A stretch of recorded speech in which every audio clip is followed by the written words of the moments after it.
Deputy Superintendent, I think we've got the mic. Okay. Yep, we got the right one on. Right. Deputy Superintendent of Operations Scott Jones. This is the monthly budget report for November. It's based on our, September, end of September 30th, or what's referred to as period 3 of the accounting cycle. There is one condition to the monthly budget report that I need to make the board aware of. As you all know, we do program accounting, and we do it very well. There's one particular program that we have some stress on right now. It's the statewide online education program, and it's specifically related to the rule and/or code that provides funding for private and homeschool student enrollments. We've seen a considerable increase in private school student enrollments, and it created a shortfall in that particular program. It did not create a shortfall in the particular line item that that program is a part of. There's funds available to cover the costs, and I'll get into the details of that here in just a moment. We'll provide you the breakout.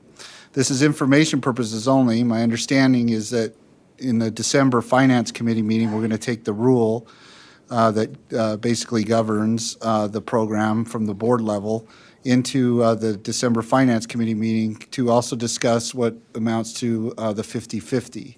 So Deborah, will you pull up the analysis of where we're at with this particular program? So in the board backups and for public view as well, is the situation that we're in with the SOEP. And again, it specifically relates to the private and homeschool student aspect of this program. There's also the aspect or part of where, you know, funding is provided by way of, and you can see the code and the rule, again, is provided for reference or backup to you as well. So I don't want to mix those two up. We're just focused right now on the private and homeschool funding situation that we're having here. So again, due to the increased enrollment that we saw in private school students and the systems that are getting fixed by way of USIMS, we have a programmer on board. The system is called SEATS, and that in the future, the system will have real-time enrollment information. So basically what happened is students enrolled, and then a particular part or piece of the enrollments started the classes. And that's where you see the amount that we need to cover those students that started the courses. That's the 154 plus 154,000. On the right-hand side, you can see that in order to turn this program back on, again, specifically to private and homeschool students, we need a supplemental, which there was another process that took place similar to this back in 2016 where enrollments increased the appropriation. You can see also on the breakout, we've provided you how much we were appropriated for this specific private and homeschool SOEP program, which is a little over $500,000, right? It's 566. So in order to meet the one, again, though, internally, there's no violation of the Budgetary Procedures Act in the sense that we have allowable funds unrestricted to cover this. It's just that, you know, we had to turn the program off temporarily until, by way of the code that you can see in your backups, the legislature allots or appropriates a supplemental to get through this actual school year, you know, in the legislative session. A similar process occurred again back in, or did occur in 2016. Also, due to the enrollment numbers that we're experiencing right now, you can also see what the way ahead is as far as 2021. So we're by way of the fact that the enrollments have increased so much, we're almost doubling what the need is, or we are actually doubling what the need is for the 2021 appropriations that's necessary to sustain this program. The other key piece to this is because we've seen such an increase in private school student enrollments, if you will pull up the rule now. And again, this is for information purposes right now because this rule is going, to my understanding, is going to be addressed in the Finance Committee meeting, is we have the stipulation that we have to meet 50-50, that the funding has to support 50% private school enrollment and 50% homeschool enrollment. So now, and nobody's fault or anything like that. It's not that. It just is what it is, right? We're out of alignment with that 50-50 aspect or to that rule. So we just need to address this as by way of a process, and the process always works. Trust the process. That we'll look at this rule as part of the Finance Committee. So for now, all of we continue to receive enrollment requests, but we are not giving enrollment certifications to private and/or homeschool students because, again, we don't have the funding in place. We need to get that funding in place in order to meet the current level of requests and to basically issue those enrollment certifications. Other than this particular piece, and again, we can still meet our obligation to the 100, or the students that meets up that 150,000. We can do that within our own line item. We have enough for that, but we don't have enough to meet the 400 and overall for the whole year. Other than that, all other programs are funded, and we can meet all statutory requirements and obligations to those commitments and obligations. Subject to any questions, that concludes the monthly budget report. If there's questions about any of the other sections, we can address those as well. Okay. Board Member Janet Cannon? Thinking about what you're talking about, the private school students and the homeschool students, do these students, are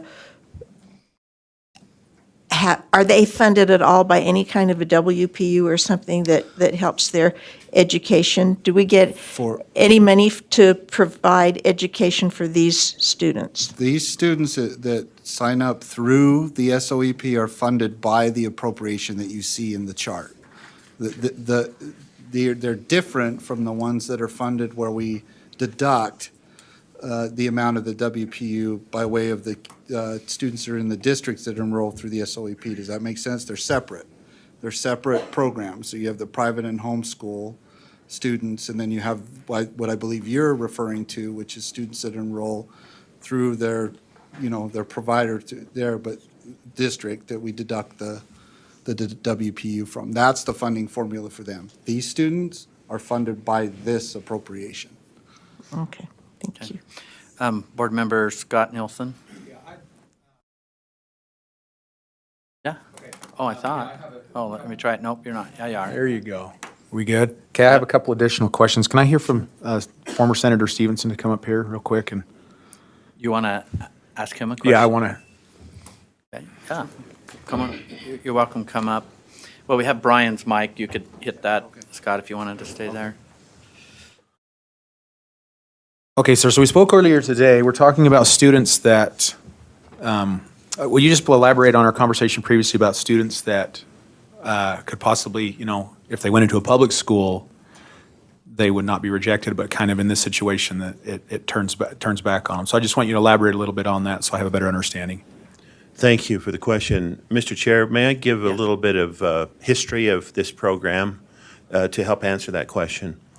When we sponsored this legislation, the statewide online education program, it was designed to give district students, charter students, homeschool students, and private school students the option of taking online courses and having the dollars go to the course provider. In the first year, the courses could only be provided by our own LEAs. And we anticipated coming back the following year and creating a process for vetting the quality of other providers, such as Florida Virtual, K-12, Middlebury, and others. And by the time we came to the next session of the legislature, LEAs in Utah had already been partnering with those organizations to make those courses, those online courses, available to Utah students. So we didn't have to do what some other states have done as they've followed this model in creating a bureaucracy to vet providers, because in the Utah law, the provider is the LEA, and who they choose to contract with to support that, whether in part or totally, is up to them. And so we didn't have to do that. And I have to say that your staff, in fulfilling the statutory and board requirements of this program, have been exemplary. They have been great advocates to say the law says that private school children and homeschool children can take these courses. The kids who are enrolled in charters and districts, the money follows from the district or the charter schools because those students are fully funded already. But in the case of the homeschool and private school students, there has to be an appropriation because they're not getting a WPU or any other funding. We didn't anticipate this kind of growth. But what has happened is Juab School District, which, as you know, is part of the League of Innovative Schools and recognized nationally for its leadership in outcome in competency-based learning, they have partnered with ASU Prep Digital, which took the Florida virtual team, brought them over to ASU, and President Michael Crow charged them to take it to the next level. And so now they have what can only be described as a world-class online program. And our private schools in the past and private school students have been reluctant to apply and enroll in online courses because they haven't felt that there is the quality of offering.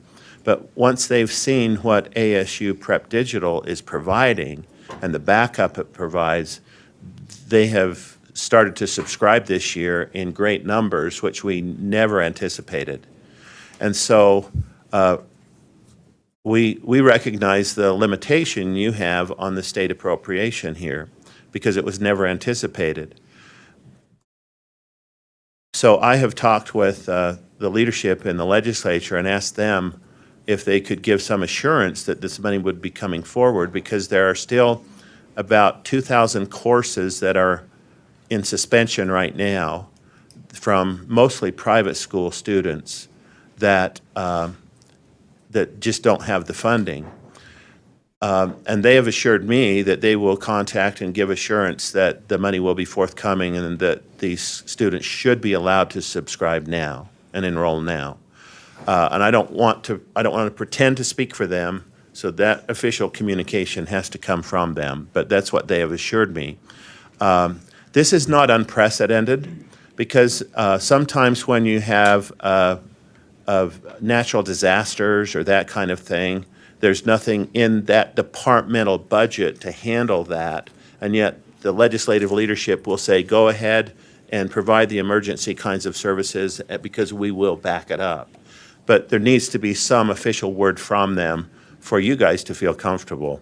The one thing I'm amazed and impressed with is the Deputy Superintendent, Scott Jones, is with his military training and his accounting practice, that he wants to make sure that everything is bona fide and kosher, and I respect that because what he has done to help you bring the finances under control in this office has just been exemplary. Did you have another question, Scott, or yeah? Yeah, real quickly too, because you're saying that we had, are we talking about how percentage-wise, how many more took it that weren't anticipated? And so another kind of a question that I have is like, so the legislature says, okay, well, we anticipate we're going to say that there's this many now. Well, this could turn into a lot more in the future, which quite possibly could create the same problem. So, Yeah, go ahead. Chair, I'll Okay, answer the Scott. question. Related strictly to the private school enrollments doubled, Correct. right? So right now, we've got to get to the 2,000, from, the appropriation was 500,000 to cover both private and homeschool, but we saw what amounted to almost like 45%, I believe, close to close to double where we So were at almost double. going into, almost. Yeah. Well, and it's a growing trend, so it's just Right. speculating, and there isn't a cushion, there isn't a contingency. It is what it is, and we have the guardrails and rules to stay in that. And currently, the growth formula for SOEP funding is the same percentage as the WPU, so it grows with that, percentage-wise. But as far as the number of enrollments. Right, that's my concern, It's the same numbers. percent as the overall student enrollment in the whole state of Utah, which this exceeds that by a multiple of a lot. Right. And so as more and more, we need to build some sort of way for you folks to be able to handle excess applications that we haven't anticipated. I just want to say another thing about Utah's attitude toward homeschoolers, and especially our districts. You know, our districts welcome with open arms students who want to attend a course or a few courses at the local high school, and they can even participate in extracurricular activities. And I think that is so commendable to send the signal that you are part of our community. We welcome you, and we want you to feel a part of the community to the extent that you are comfortable. The SOEP program is somewhat different because it's online courses not provided at the high school that we allow up to 6 credits per year to be funded. And typically, you'll get 2 or 3 credits that are taken by these students. But I hope that we can get the funding formula built so that it can anticipate this kind of thing. And I hope that the legislature will trust this board enough to maybe provide additional funds that can be for these types of emergencies. Right, correct. And maybe it should also require a connection with legislative leadership. But I hope that you can have more flexibility in this regard in the future. Yeah, exactly. Thank you. I have no more further questions. Thank you. Board Member Lear? I had a question, maybe former Senator Stevenson might be a good person to answer this. Are any of these students who are receiving public education money required to take standardized assessments? I don't have an answer for that. Does anybody, maybe Staff. somebody could tell us? This would be a good question for staff. Dr. Norman maybe could tell us that. And maybe, I saw Board Member Or Earl, you might Dar- have or the Dar- answer. Do you have the answer to this, or you want to weigh in? We Well, spoke, Okay, is it an answer to her question? But we've got, Or maybe Darren would know. okay, let's,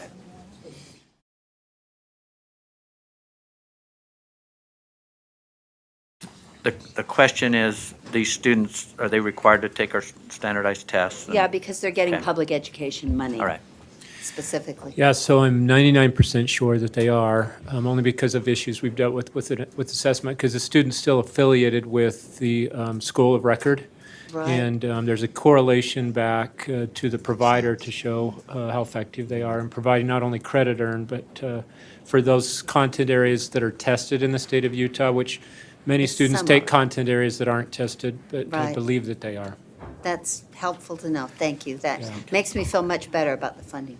All right. So- Board Member Earl? we spoke, I went to the conference on Monday, and the individual from GWAB, I can't remember, Royd, is that his name? Yeah, he spoke for a little bit about this, and there is quite a bit of dialogue about looking at us moving in a direction, a more positive direction for their assessments, because they take the ASU as well, and they have their completion at the end of these classes. The Is AS it, I'm sorry. well, not ASU, what is the name of it? It's through ASU, but what is it?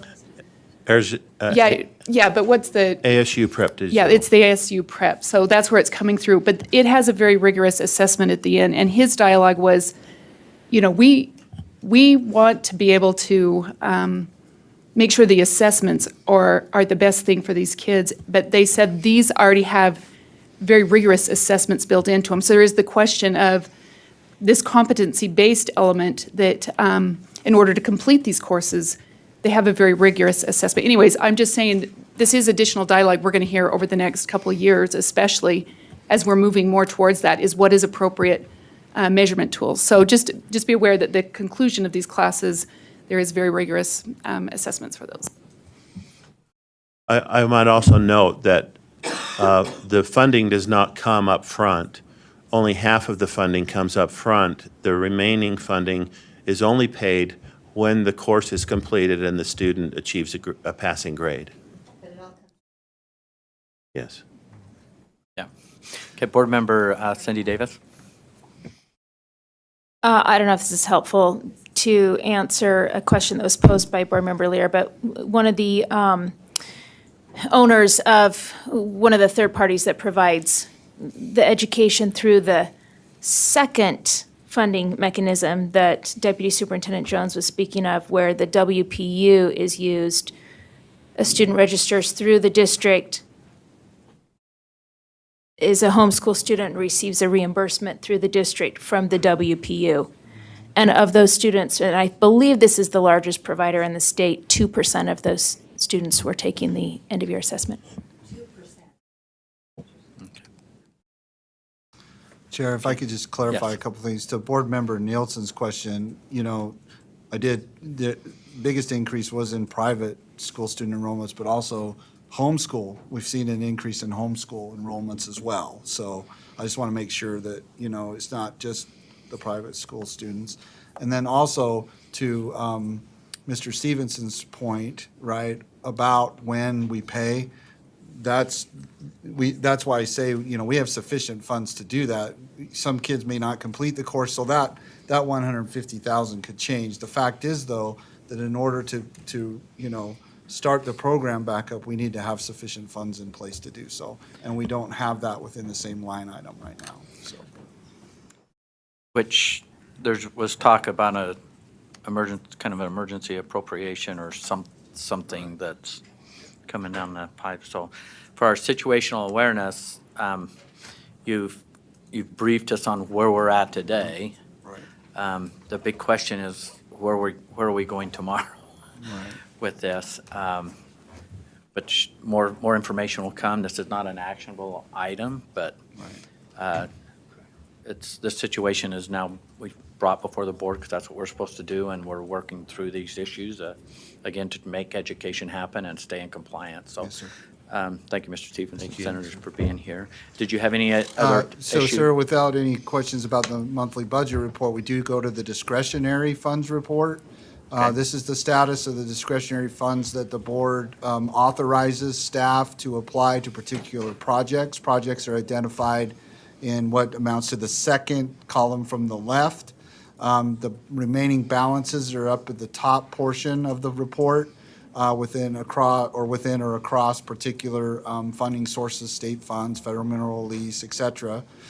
Tomorrow during Finance Committee, we're going to ask the Finance Committee to make a recommendation to the board for requests that have come in for additional use of these funds, so we look forward to that. Whenever there are board-approved use of the discretionary funds, we take the opportunity, as we are doing now, to highlight those so that you can see that we took action on your action or your direction for the additional two projects at the bottom of the report, again highlighted for your review and understanding that we are moving forward at your direction. Subject to any questions or concerns related to the discretionary funds report, this concludes the monthly budget report overall. Thank you, Deputy Superintendent Scott Jones. I'd like to again repeat, I think it's really important to know that there's an opportunity for board members as they see the balances in here, and if there's something that you want to flush out and move forward before the board, the Finance Committee will review that. So if you have an item of issue, let's get it to Deputy Superintendent Scott Jones, and we'll talk through it, and then we'll get it in our next finance meeting. This is important. This is how we actually do have an opportunity to not do things on a great scale, but we can prioritize something and do something outside of just reacting to existing systems and processes and that. So this is, again, our opportunity, your opportunity, as things are moving forward. Board Member Bolter? Yes, so I'm looking at the discretionary funds, and just to try to keep things into perspective, I'm looking at the SOEP amount, which is 154,000. And then I'm looking at the discretionary funds just for updating the building, which is 200,000. I'm all about updating the building, but the SOEP sounds like it would be a great need, and wouldn't that be a better use of funding? I mean, I would love to update the building, but I'm just trying to understand 150,000 so that students have access to a great education versus, and then we have 200,000 for building upgrades. Sure. Okay. Um, Yeah. Yes, what I alluded to earlier, though, is there's also additional money. It was a program that was done away with. It was some math teacher training or testing, math teacher training back in 16 that was done away with. There's a balance of, we did use it for pilot projects such as the class, or such as the school, teacher supplies and materials. We used it for that. But so we've come under budget on that. So there's that funding's available that we would use because we can. It's in the same line item as well. But yes, you can also, as a board, board members, follow the chair's process of us considering using this funding for any purpose, even that, as long as it's in the same line item, we have to, and this is, we could also do that if you want to. So- We just need to know that So to that's- Board Member Bolter's kind of question and comment, she can certainly sponsor that as a board Yep. member and say, hey, Sure. let's put this forward and let's get this in finance or some money and say, hey, guys, find me X because we want to do that. It comes out it'll go before a committee and then come before the board with recommendations. And so that is a process, the very process that, you just did it, but you could do it again tomorrow and say, hey, I want to seek funds to make this happen. And then that's the process. Yep, absolutely. And become a priority, and we use our existing resources to make it happen. Yep. Any other questions or comments? Okay, thank you for your report.